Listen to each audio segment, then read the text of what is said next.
آج کل تو جناب طلاق کا ریشیو اتنا بڑھ گیا ہے، ادھر شادی تھوڑے مہینوں بعد کہتے طلاق ہو گئی۔ ارے بھائی کچھ تو ٹائم دیتے رشتے کو۔ جو بزرگ ہیں میری بات سمجھ جائیں گے، جن کی شادی کو 25-30 سال ہو گئے ان کو میری بات جلدی سمجھ آئے گی، یہ نوجوانوں کو نہیں آتی سمجھنا۔ میرے پاس تو آتے ہی رہتے لوگ، کہتے ہیں عبدالحبیب بھائی بہت پریشان۔ کیا ہوا بھائی؟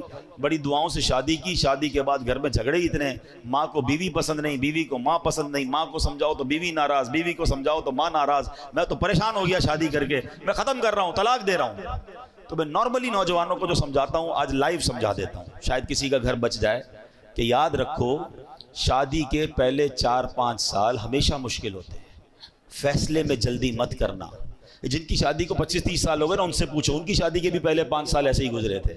سب کے گھر میں لڑائی جھگڑے چھوٹے موٹے شروع میں ہوتے ہی ہیں۔ اس کی وجہ ہے ایک نیا مہمان گھر میں آیا ہے جناب، وہ سب کو سمجھ نہیں آ رہا ہے، اس کا مزاج الگ ہے، گھر والوں کا مزاج الگ ہے، تھوڑا ٹائم لگتا ہے ایک دوسرے کے مزاج سمجھنے میں۔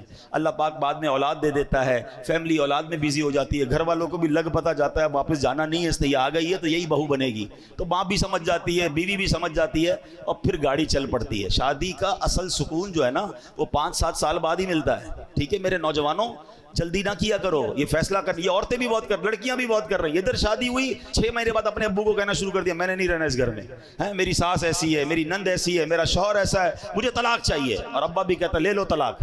اللہ کے بندوں، طلاق کے بعد عورت ہی پھنستی ہے، اس بیچاری کو دوبارہ رشتہ اتنا آسانی سے نہیں ملتا، اس کو بعد میں اپنے گھر میں بھی لوگ اجنبی سمجھتے ہیں۔ پتہ نہیں کیوں نہیں سمجھ رہی ہیں میری بہنیں، 2 بچے لے کر چلی گئی گھر میں کہ میں طلاق لے کر جاؤں گی، میرا ابا مجھے رکھے گا۔ ابو کب تک رکھے گا؟ ابو کا انتقال ہو گیا، پھر تمہیں کیا تمہارے بھائی سنبھالیں گے جن کی اپنی شادیاں ہو گئی ہیں؟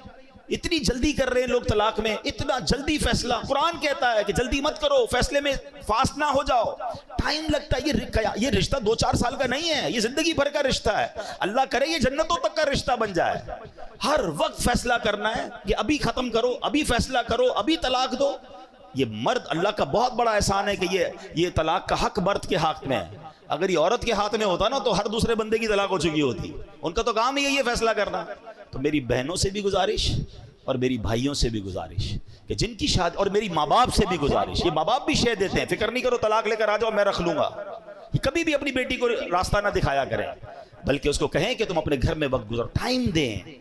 کچھ وقت لگتا ہے، اللہ کی رحمت سے انڈرسٹینڈنگ بھی ہو جائے گی اور اگلی زندگی بڑی خوشگوار اور پیار والی گزرے گی۔ اور مجھے آ کر کہا کئی لوگوں نے کہ آپ نے مشورہ دیا، میں تو طلاق کا فیصلہ کر چکا تھا، مگر اب الحمدللہ کچھ عرصے بعد میری فیملی میں سب میں انڈرسٹینڈنگ ہو گئی، میں بہت خوشی والی لائف گزار رہا ہوں۔ یہ قرآن کہتا ہے کہ تمہارے لیے ہو سکتا ہے کوئی اور بھلائی رکھی ہو، تو خدا را یہ فیملی، یہ رشتہ، یہ کوئی ایسا رشتہ نہیں کہ آج بناؤ کل توڑ دو، اس کو چلائیں، اس کو وقت دیں۔ اللہ نے آگے بھلائی رکھی ہوگی، اللہ نے آگے خیر رکھی ہوگی۔